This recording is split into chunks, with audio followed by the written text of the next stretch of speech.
Today, I have the opportunity of having a conversation with Jim White. Jim is an author, he is a coach and founder of Family Enrichment Academy, where he teaches families and parents how to raise amazing, respectful, and responsible children. Jim is also the author of the book, How to Be the Parent Your Teenager Needs You to Be. We're going to dive in to that conversation today. How to raise teenagers.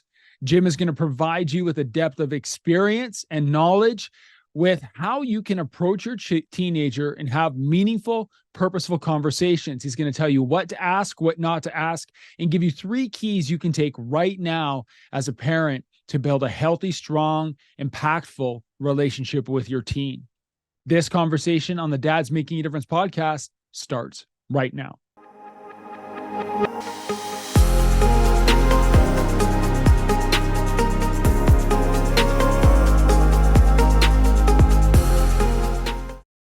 Jim, welcome to the Dad's Making a Difference podcast. Great to see you today.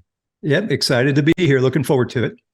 Jim, I love your work with Family Enrichment Academy. I've been looking into what you're passionate about and helping people really grow strong families. And so I want to start there because in digging into you a little bit, you are a father of 6 kids. Like I joke about with some guys on here that we stopped at 2 because they didn't want to be outnumbered. But Jim, why don't we start there? What your life has been like as a dad and now a grandfather, and tell us a little bit about yourself. Yeah, absolutely. So yeah, 6 children. I like to say we were 6 kids busy, as you can imagine. There's a lot going on there. And actually, I might share one of the sort of messages I share with parents is this idea of a hero's 2 journeys, and the idea that parenting is a journey. And part of why I share that is because I see my journey as a father through that lens of a hero's 2 journeys. And I don't know, are you familiar with that? It's a storytelling technique. And I use it a lot with parents. So if I might take a minute or 2 and share. Absolutely. Dive in. So I came across this, I don't know, several years ago, but the premise is in like a great story, whether it's a movie or a book, the main character or the hero is on obviously 2 different journeys. And the first journey is known as the journey of accomplishment. There is some goal or some task that they're trying to accomplish. And while pursuing that goal and overcoming obstacles along the way makes for an interesting story, it's the second journey that really makes the hero compelling. And the second journey is known as the journey of fulfillment. And so what's happening is all the while as they're pursuing whatever that outside goal is, they're also discovering new principles, values, and beliefs that just make their life work better. They're becoming a better person on the inside. And I share that with parents because I really view our journey as a parent through that lens, and I encourage them to do that as well. With 6 children, there was a lot of stuff for us to do, a lot of outside goals and tasks to accomplish. But all the while, I was also discovering principles, values, and beliefs that just made our family work better, over those 40 years or so. And so where I am now is my youngest child is actually a senior in college. So they're kind of grown and gone. And in the last several years, I've just felt called to start sharing some of that wisdom gained, some of that inside journey information with parents. And so that's how I got here and why I formed the Family Enrichment Academy. It's a vehicle to share, whether it's content or courses or coaching, all of that sort of activity. But it's all, a lot of my focus is on helping parents along that second journey. And what I found is when you make progress there, the outside stuff tends to take care of itself. Right. And, and so it's a matter of having a little bit of priority on that inside journey as well. So, and that comes, I've always had an interest in personal development through those years, and just a lot of work with my kids and helping them to grow into, trying to empower them to be their absolute best is part of that process. So it's like I say, 6 kids, a lot of ups and downs over the years. Yeah. Amazing. I love that you touched on your principles and values and beliefs. You have a definition, I would say, of a successful family that you have on your website. I love it. Do you want to share it or can I read it? Is that okay? Yeah, either way. It might Go be for it. interesting, yeah, to hear how it came about. So this was like 20 some years ago now. And it's interesting. I don't know if you've ever had situations where you start down a path with one thought in mind and it ends up going a different Yeah, direction. something completely different. Yeah. Yeah, and it turns out to be much better than you ever thought, kind of a Yeah. thing. So what happened, I received an invitation to attend a Toastmasters club. Hmm. And I don't know if you're familiar with Yeah. Toastmasters, but and for your audience that's not, it's a club which mission is to help people develop communication skills. And you do that by doing talks or speeches in a safe environment, and they give you feedback and that sort of thing. And so I went there really just under the premise, I was at a place where I gave presentations from time to time. I thought, oh, this will be kind of a fun thing to do. Well, through the process, though, I decided I was going to write my speeches out word for word. And so I started writing, and I fell in love with this writing process.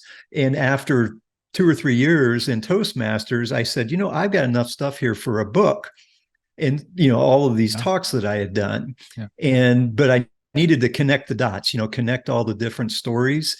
And that definition of a successful family was part of that connecting piece of it, which it's the idea that a successful family is one that speaks with respect. They honor differences. They empower each other. They support each other. They have this knack for really appreciating good times, while at the same time, the ability to overcome any difficult obstacles or circumstances. And the last part is that there's a sense of peace, joy, warmth, and love within the home. And that's like an ideal that's out there. And part of my message in the book was, we don't always live up to that, but it's this target that's out there. And so it's how can we move that direction, and how can we represent that more often than not is part of the goal. And so it actually was part of this book that I self-published 20 some years ago. And it came from those Toastmasters talks. That's where it all started. Excellent. There's a part of it that really spoke to me where you finished the definition with saying, and truly enjoy being together. And my interpretation of that, reading through your work, is that truly enjoy being together, whether it's an easy time or it's a hard time, it's a good time or it's a bad time. You just truly enjoy being together and navigating life and its complexities together. And yeah, it spoke to me. So I love it. I thought it was beautiful, but it also got me thinking to stages in life. I shared a little bit right before we got on to press record here that I have an 11-year-old daughter who is on the brink of being a preteen and then a teenager. And having worked alongside teenagers for years, I'm still a dad, a parent who's like, oh my goodness, here we go. And so I'd love to dive in a little bit more of like truly enjoying being together, Right. even during those times. And I'd love to hear some of your insight into raising teenagers and building relationships with them. So as a father of 6, and you said your youngest is now a senior in high school, correct? Senior in college, actually. Senior in college. So it's been some she's time. 22 years old. Okay. So you've been there, you've done that. What is the beginner piece of advice that you would offer to maybe myself, a dad in my state, or a parent listening to this who has a child who is a teenager right now? Yeah. So there's a couple things. First of all, part of why I like to refer to the hero's 2 journeys is because I really encourage parents to think of it. It is a journey, and there are going to be ebbs and flows through that, and it goes on forever. And part of the message is, like you said, you have an 11-year-old. Yeah. Well, she's going to turn 12, and that's going to be the first time you've ever had a 12-year-old. But then a year later, she's going to turn 13. And that's going to be the first time you ever had a 13. There's every day is like something new that you've never experienced before. And so we have to approach it under the premise of, okay, this is just part of the journey. And, how can I learn and grow from this? And that's the next piece, is to adopt that growth mindset. As a parent, if you can adopt that mindset, it just opens up so much more possibility than if you stay really rigid and don't see this as an opportunity for your growth as well. That's the key, is it's really an opportunity for you to grow as a person. If you open up, I have these quotes I do every once in a while. One of them is that, for example, your teenager giving you that one word answer when you ask a question is really just a sign to you that you need to ask better questions. Yep. Right. But we don't see it that way unless we have that growth mindset in the first place. Right. And so it's an idea of, okay, how can I grow and learn from this? So that's a big part of it. But for the teen years, kind of the one overarching theme that I would throw out for parents and for you is, over these years, there needs to be this natural transition of control. As when you're a parent of a younger child, you control everything, when they eat, what clothes they wear, when they go to sleep, all of that stuff. But as they move into and through those teenage years, as a parent, we need to let go of some of that control and turn it over to the child. And it's hard. And that's where a lot of the conflict comes from. But if you think about it long term, the goal is that when they head off to wherever, when they're 18, 19, 20 years old, they need to be able to manage themselves, right? And how they learn to do that is by taking on little bits and pieces of that from the time they're 12 to they're 18. And where the struggle is, okay, when do I turn over the control? There's another thing I talk about, it's the readiness gap. And the premise is that the parent always underestimates the child's ability to take on something. Yeah, I'm glad but then the child will always overestimate what they're ready to take on, right? And so there's this gap in the middle, and that's part of the journey when they're teens, is figuring out, okay, what are they ready for? What can I go ahead and turn over to them? How can I share that with them and let them? And my experience is that we probably could give more sooner than we want to as a parent. Yeah. And so that's part of the advice is, okay, how can we start to turn over that control? And if you do that, you really position your child to be successful off into their adult life as well. And it helps to eliminate a lot of the conflict that you might experience during those teenage years. Yeah, I absolutely agree. I love this readiness gap. I'm writing it down because I have seen in my experience, and I'm starting to feel it a little bit with even my wife, Kim, and I, and our daughter, is this idea, this readiness gap. We don't want to give control. Kids want to take a bunch of control, and the muck happens in between when we try to navigate. Yeah, try to navigate what's too much, when's the right time, and you get stuck in this. Yeah, and it's it's an ebb and a flow. And the other thing, for parents that have multiple kids, they're not the same. Right. And, one child at age 13 might be ready for something that your other child may not be ready for till they're 15. And so that's where we have to be, as parents, as connected and as tuned in as we can, and work with them towards it. And another thing that happens with parents is, you want to say, well, you don't feel like the child's ready for a responsibility of some kind. And sometimes the parents will just say no. And I always encourage them, though, you can say no today, but then have a plan and talk to the child about, okay, here's how we're going to get you there. I want to get you to where you can handle this responsibility. And so let's have a plan for getting there, because that's what brings hope into it, right? If the child just hears no and they think, well, that's never going to happen. Yeah. But it's not no, it's just, okay, we're not quite ready. Let's work on how we can get ready, and how you can demonstrate that you're ready for this. And that it's a plan to build at that point, rather than just a no and the parent kind of being authoritative, if you will. What are some of the indicators? What are some of the signs of readiness that parents can be on the look for, or just be aware of? I want to talk to two things: indicators of awareness for the teen, and indicators of awareness for the parent, because we'll get there. But what are some things we look for in our kids as they're growing to say, hey, they might be ready for more?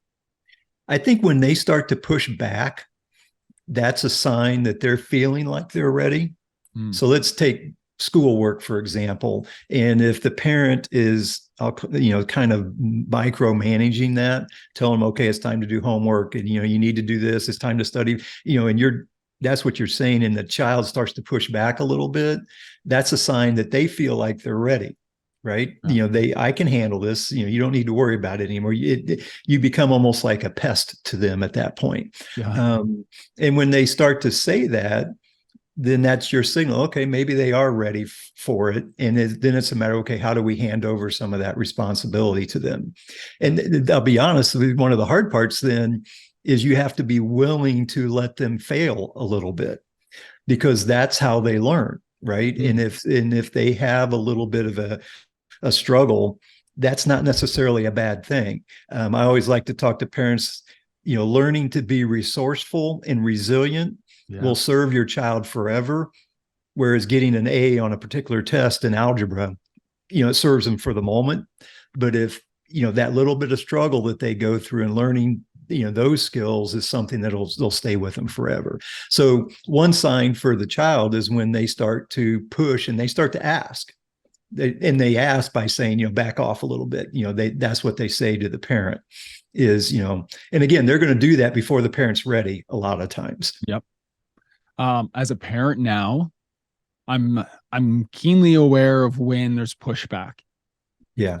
We're not always aware of how we're responding or how we're acting, and we don't understand, like, why am I getting this reaction?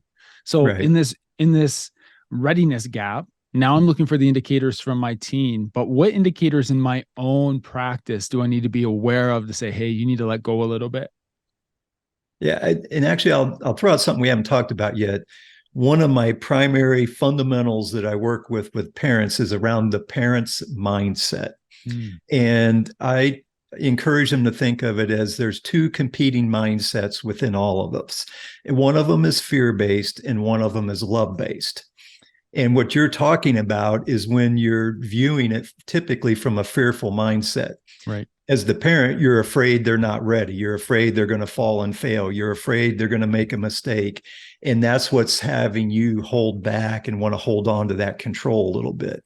Right. And if you can shift to more of a love-based mindset, you may still feel like they're not ready, but you do it with some compassion. And there's a distinction there in just how you present it. And that's also when you do it under the premise, okay, how can we build a plan to get the child from point A to point B?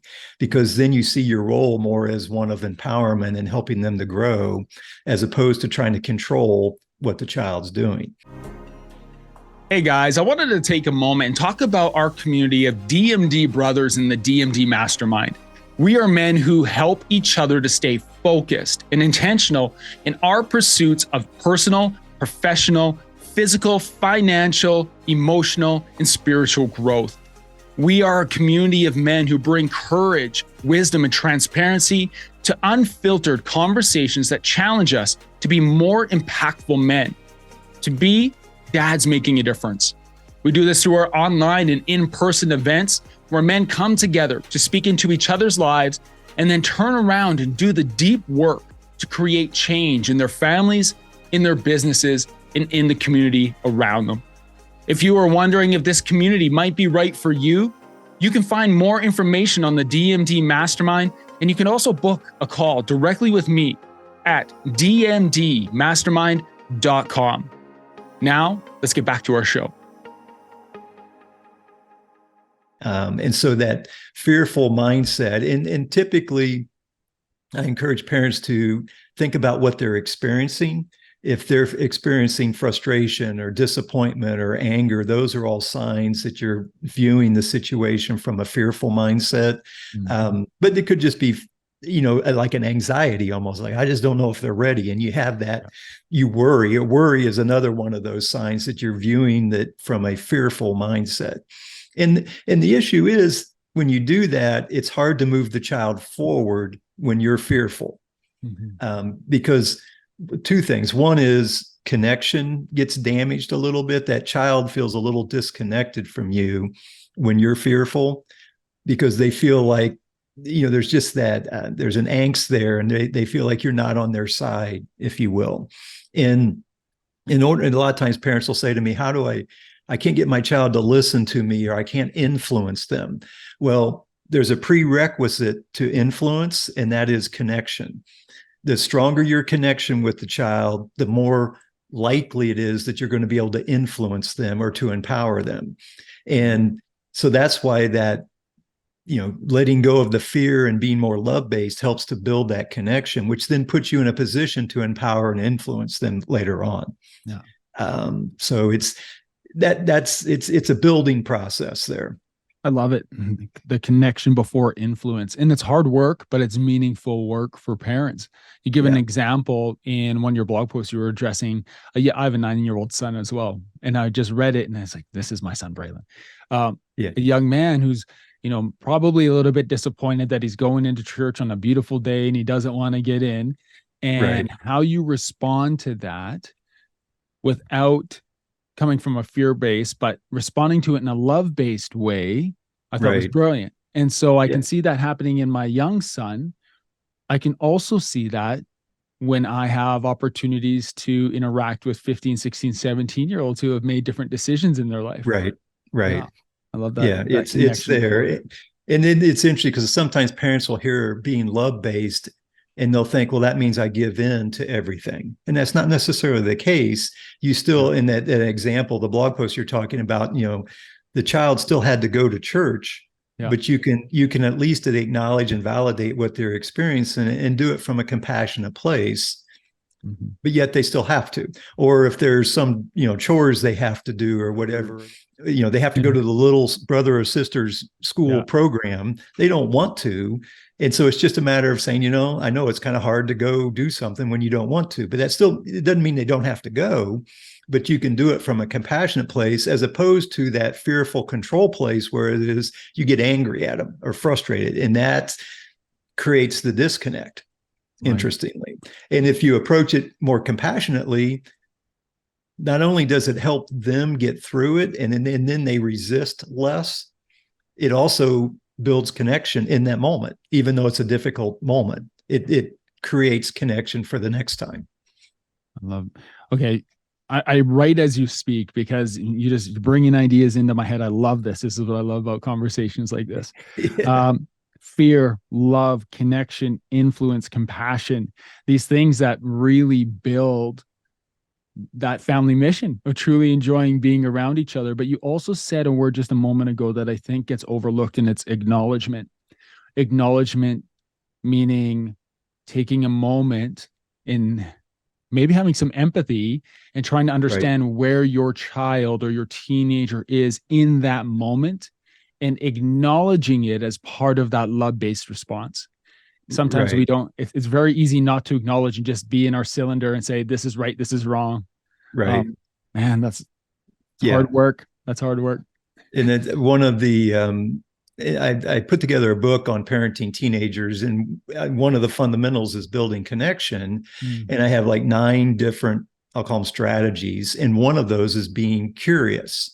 It's asking those questions, and that part of that so that you can then acknowledge then what they're thinking. And the challenge for a lot of parents is they'll ask the question, but as soon as the child responds, we want to pass judgment on their response as being right or wrong, rather than just saying, oh, that's an interesting perspective. I never thought of it that way. That's it allows the child to have the freedom to share what they think. And it's interesting, if you give them a chance to share what they think, then you can go back in and say, would you mind if I share some of my thoughts on it? And you got to ask permission. That's another thing I talk as we move into those teen years, you have to ask permission for that a lot of times. And if the child feels like they've been heard, they will be open to hearing you, because again, you've built connection by listening to them without passing judgment on it. And then you, like you said, you acknowledge and validate what they're going through. And it's all about being seen and it's all, to be honest, it's about feeling loved unconditionally. That's the ultimate goal, is if that child really feels loved unconditionally, that's just so powerful for them. It gives the child strength. A lot of times I'll get parents ask me about, peer pressure or the child going off and having anxiety and all of that kind of, but it's all about that inner strength and inner confidence. And that comes from that child having that sense of home and a real strong connection to home and to mom and dad. They take that with them wherever they go. And when it's something to hang on to, which actually, if you don't mind, I might share a little story Absolutely. that speaks to that. So I was speaking to like a family minister at a local church here, and he was talking about an event they do. It's a mother-daughter mud run.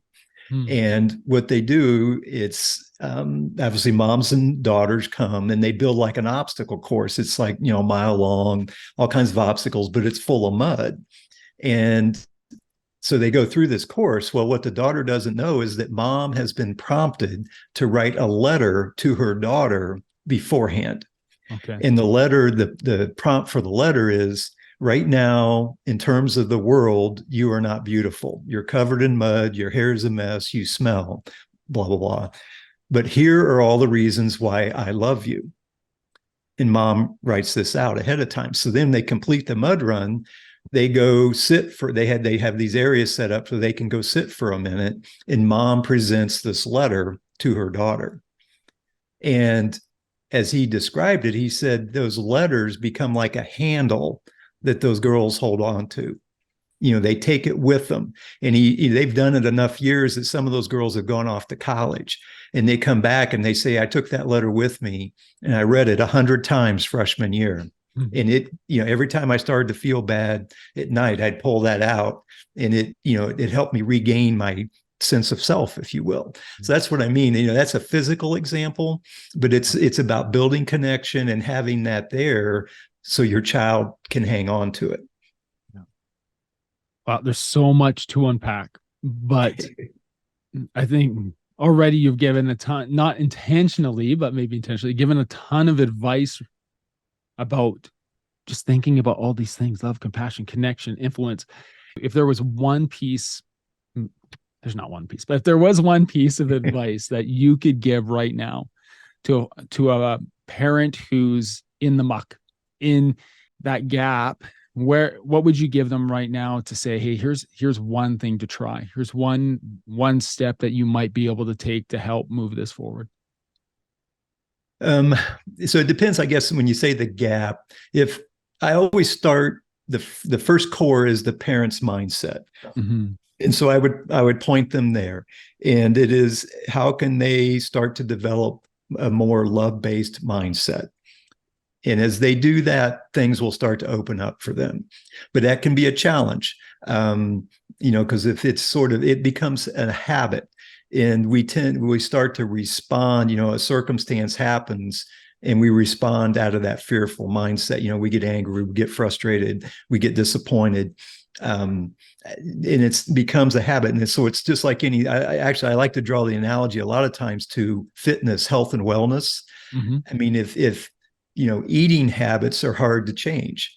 And right. If you get used to having cake every night after dinner, sometimes it's hard to change that habit.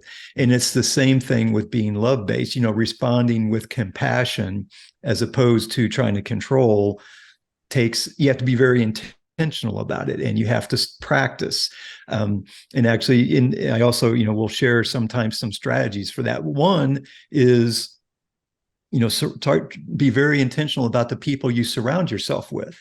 If you're around people that are fear-based, because they're always complaining, they're always blaming, they're always criticizing, if the people you're around a lot do that, that's typically a sign that they're fear-based. Mm-hmm. And so you have to seek out folks that are love-based that you can be around, because you'll start to be influenced by them a little bit. So that's, one example.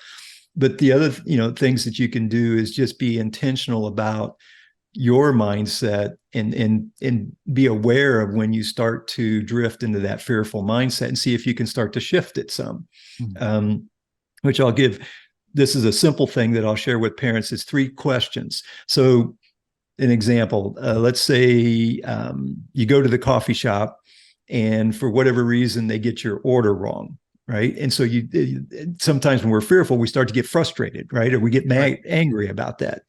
And so the 3 questions are, first question is, introduce some forgiveness and compassion into the situation. So if I look from that perspective, who do I need to forgive? How can I introduce some compassion here? Well, the people that prepared it, maybe I need to have, they're busy. You start to have a little bit of compassion for what's going on. The second question is to introduce some gratitude.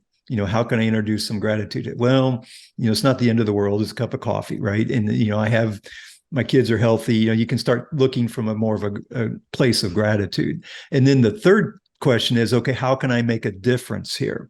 Once you're a little bit more love-based, how can I make a difference? And sometimes in that scenario, it's, well, I can still be pleasant to the person when I go and ask for them to fix it rather than being angry, and having some empathy for them. And so it's just, but you have to be very intentional about that. And it's practice. So then when your child comes home with a bad grade on a test, it's the same thing. You've practiced that, and you're more likely to be able to respond from that love-based perspective then. So that's another example of something you can do to be mindful for yourself. Amazing. I love it. Thank you so much for sharing. Yeah. Jim, there is a question I ask every guest. It's the only question I ask every guest. And I want to ask you, as a father, a grandfather, a husband, what's one area of growth that you're really excited about or diving into right now? For me personally? Yeah, you personally. Yeah. It's about connecting at a deeper level, I think, with people, whether it be here or somebody I'm coaching with. It's just continuing to be able to connect at a deeper level and have more impact with them. That's what it feels very purposeful when I can do that. And so the question is, how do I engage with people at a level that is even more personal, maybe in some ways, or is more deep, to really being able to impact people. And it's interesting because a lot of times parents will ask me about what they should do. It's okay, what do I do? And my goal is to help them to think about how they should think about it. And it's more about the thought process. And so that's where I see growth opportunities for myself, is just to be able to be better and be able to get there quicker and be able to help people have those aha moments. You've had them before, and I've had it, where you have those moments like, oh, I didn't ever really thought of it that way. My growth is being able to create those moments for people more often. And so it takes me being really present and being very authentic about where I'm coming from. And there's always growth in that area. So that's for me. And that's part of my practice. It's just part of where I'm going. Amazing. Thank you. Jim, if there's someone listening to this right now, where can they find more information about Family Enrichment Academy, your books, your work? Where can they connect with you? It's familyenrichmentacademy.com. So it's pretty straightforward. You can go there. There's links on the books. And actually, there's a couple of free resources that I would encourage the parents to check out as well. I have one, it's top 10 parenting tips. And so it's the list of 10 tips for parents. And then for the teens, people with teenagers, I've got 10 questions you should never ask your teen. It's like they're like conversation killers versus the conversation starters. And so those are free right there on the website as well. But there's contact info. And then, and I will say that if somebody's interested in coaching, typically the process is we set up a discovery call. It's like a mini coaching session just to get to know me, for me to get to know them, and just see if it's a good fit or not. And those are complimentary. So, and you can do that at the website as well. Excellent. Jim, I want to thank you for taking time away from your family today to spend with us, and appreciate you, and looking forward to learning more about you and reading your work. Absolutely. Thank you for having me. It's been great.